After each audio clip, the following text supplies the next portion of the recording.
After the end of World War II, the world was split into two, East and West.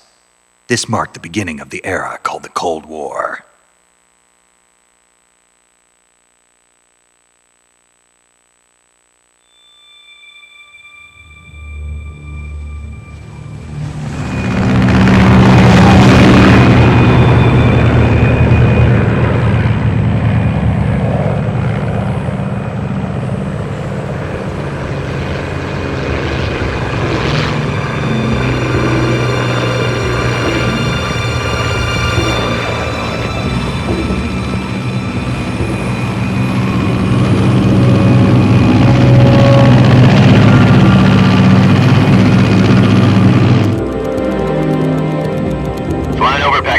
Altitude 30,000 feet. Approaching Soviet airspace. 20 minutes to drop off. Commencing internal depressurization. Equipment check. Arm main parachute. All right. You ready to go? Drop zone still showing a high pressure mass. Cav okay. Good. We've got high visibility.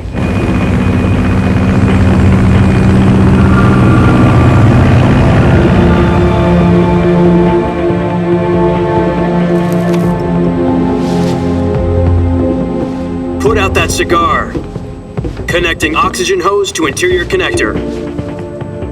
Put on your mask.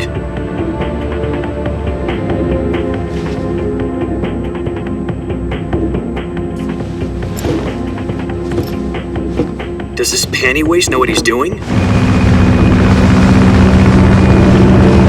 Approaching release point. 10 minutes to drop off. Hey, are you deaf? He said put out the cigar and put on your mask.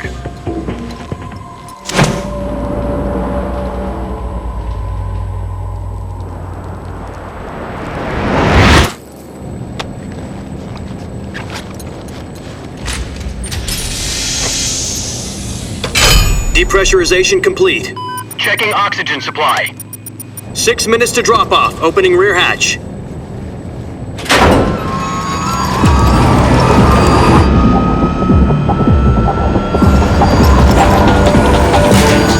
Sunrise.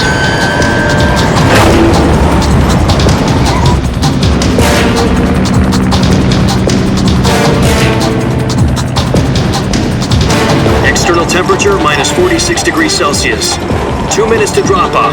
Stand up. You'll be falling at 130 miles per hour. Try not to get frostbite from the wind chill. 1 minute to drop off. Move to the rear. Activate bailout model. This is one for the history books. The world's first halo jump. 10 seconds to drop off. Stand by. Status okay. All green. Prepare for drop off. Countdown. 5, 4, 3, 2, 1. Spread your wings And fly. God be with you.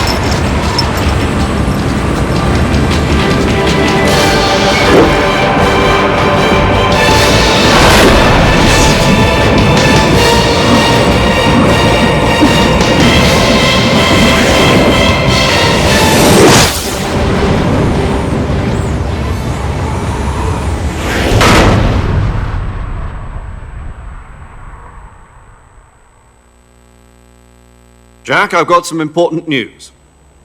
The head of the CIA has finally given us the green light for the virtuous mission. Virtual mission? No, the virtuous mission. The future of our Fox unit depends on it. If it succeeds, we'll be officially organized into a unit. Virtuous mission? Sounds like some kind of initiation ritual. You know, don't get cocky. This isn't a training op. Right. So what exactly is this wonderful mission? Well, about 2 years ago, a certain Soviet scientist requested asylum in the West through one of our moles. His name is Nikolai Stepanovich Sokolov. He's head of the OKB 754 Design Bureau, one of the Soviets' top-secret weapon research facilities, and the East's foremost expert on weapons development. Sokolov? Isn't he that famous rocket scientist? The very same. On April the 12th, 1961, the Soviets achieved the first manned spaceflight in history. The Earth was blue, but there was no God. Well spoken. The rocket that carried Yuri Gagarin into orbit was the A-1, known as the Vostok rocket. Sokolov is said to be the man most responsible for the multi-engine cluster used in that rocket. After Gagarin's flight, Sokolov left rocket development to become the head of the newly established design bureau. From a lowly technician to head of a design bureau, that's quite a success story, so why do you want to defect? It seems he'd become afraid of his own creations. Afraid? Call it a crisis of conscience. And for that, he left his country and his family behind and went over the fence? Not exactly. One of his conditions was that his family was also to be taken safely to the west. We used a mole to get the family out first and succeeded in sneaking Sokolov over the Berlin Wall shortly afterwards. I was the one who conducted the operation. The security on the eastern side was still full of holes back then. Then what? We got Sokolov over in one piece, but the whole ordeal had left him exhausted, and we checked him into a hospital in West Berlin. It took him 2 weeks and more than 600 miles to get from the research facility in the Soviet Union to Berlin. He was in no condition to say anything coherent. And it was only a week later that we had something much bigger on our hands. The Cuban Missile Crisis. October the 16th, 1962, President Kennedy received word that the Soviets were in the process of deploying intermediate-range ballistic missiles in Cuba. The President demanded that the Soviets dismantle and remove the missiles. At the same time, he announced a naval blockade to prevent further missile shipments from reaching Cuba. But the Soviets didn't back down, instead placing their armed forces on secondary alert. Soviet transport ships carrying missiles continued on course towards Cuba. US and Soviet forces went on alert for an all-out nuclear war. Frantic negotiations were conducted through the UN's Emergency Security Council and unofficial channels to end the hair-trigger standoff. Finally, on October the 28th, the Soviet Union agreed to remove its missiles from Cuba, and so the world avoided a nuclear holocaust. But in order to get the Soviets to pull their missiles out, we had to make a deal. You mean the one where the US agreed to remove its IRBMs from Turkey? No. The Jupiter IRBMs deployed in Turkey were obsolete, and we were going to get rid of them anyway. They had no strategic value whatsoever to either the US or the Russians. The Turkey deal was a ruse, a cover story that was fed to the other intelligence agencies around the world. So what did the Russians really want? Sokolov. They wanted us to return Sokolov. You mean the Soviets pulled out of Cuba just to get their hands on Sokolov? That's right. What the hell was he working on? At the time, we had no idea. We were running out of time. It was either give up Sokolov or risk full-scale nuclear war. In the end, we had no choice. President Kennedy gave in to Khrushchev's demand. The next day, I got Sokolov out of the hospital, handing him over to agents on the eastern side. Sokolov kept on screaming, "Save me," until he disappeared from my sight. Then a month ago, we received some new information from one of our moles. About Sokolov? Yes. He was taken back to the research facility and forced to continue working on the weapon in question under KGB supervision. What's more, it's on the verge of completion. So what kind of weapon is it? Something to do with space rockets? No, missiles. Same technology. I guess you're right. We don't know the details, but it appears to be a new kind of nuclear device. For half a year now, the Soviets have been conducting frequent nuclear tests at Semipalatinsk. Something to do with the weapon, I assume. We're talking about a secret weapon so big that Khrushchev was ready to pull out of Cuba to get it back. Is Sokolov still in the facility? No. According to our intelligence, he's in Selinoyarsk, a place in the mountains about 3 miles to the west that's known as the Virgin Cliffs.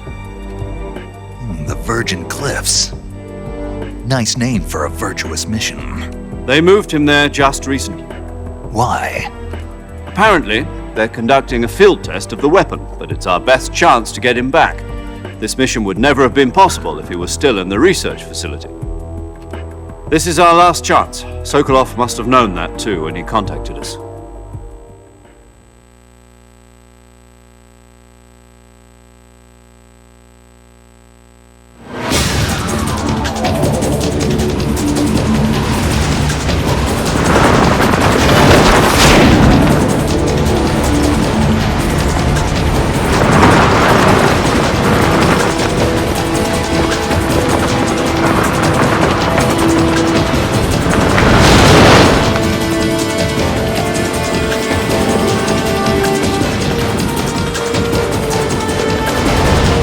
Listen up, Jack. Your mission is to infiltrate Selino-Yask in the Soviet mountains, ensure the safety of Sokolov, and bring him back to the West.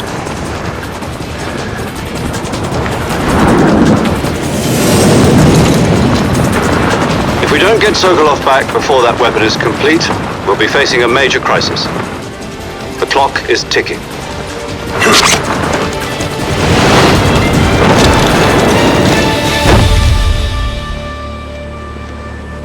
Once we've confirmed the rescue of Sokolov, stand by at the recovery point. A recovery balloon will be dropped at that point. Helium will be pumped into the balloon to inflate it. The process takes about 20 minutes. Once it's complete, the gunship's arm will latch onto the balloon and pull it up. The Fulton surface-to-air recovery system. I'm familiar with the theory. Take it easy. It's been combat-proven. Do you think Sokolov is up to it? The shock will be less than during a parachute jump, and the arm can handle up to 500 pounds. So you're planning on going over the border in a single combat talent?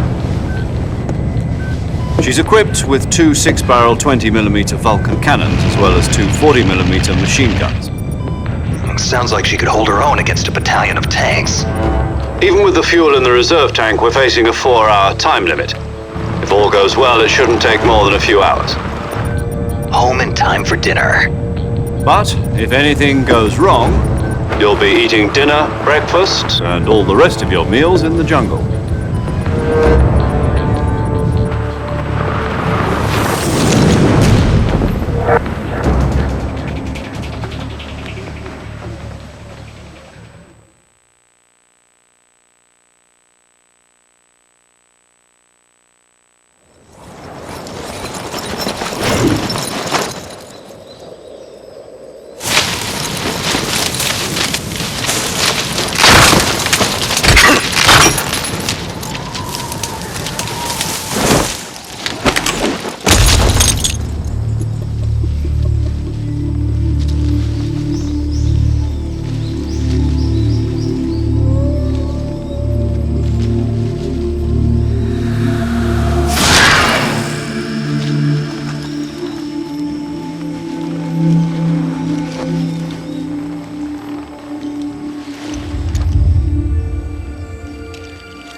Do you copy?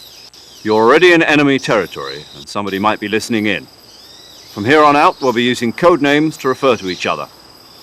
Your code name for this mission will be Naked Snake. I'll be referring to you as Snake from now on. You're not to mention your real name. Snake? What, you don't like snakes? What do you mean? You've eaten one before, haven't you? In survival training. I'm glad to hear that. I don't know if I'd ever order one in a restaurant, but... Be careful, you might not have a choice. What about you, Major? What should I call you? Let's see. I'll be Tom. Call me Major Tom. This will be a sneaking mission. You must not be seen by the enemy. You must leave no trace of your presence. Is that clear? This kind of infiltration is the Fox unit's speciality. In other words, weapons and equipment are procured on site. That goes for food as well. You're completely naked, just as your name implies. Great. Now I see why you asked me if I like snakes. I suppose calling me Snake was your idea of a joke, too. No, there's a good reason for that. I'll tell you later when the time is right. Gotcha.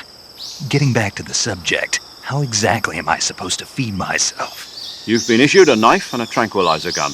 Use them to hunt for food. You'll also find some medical supplies in your backpack. Yeah, about the backpack. I lost it in a tree on the way down.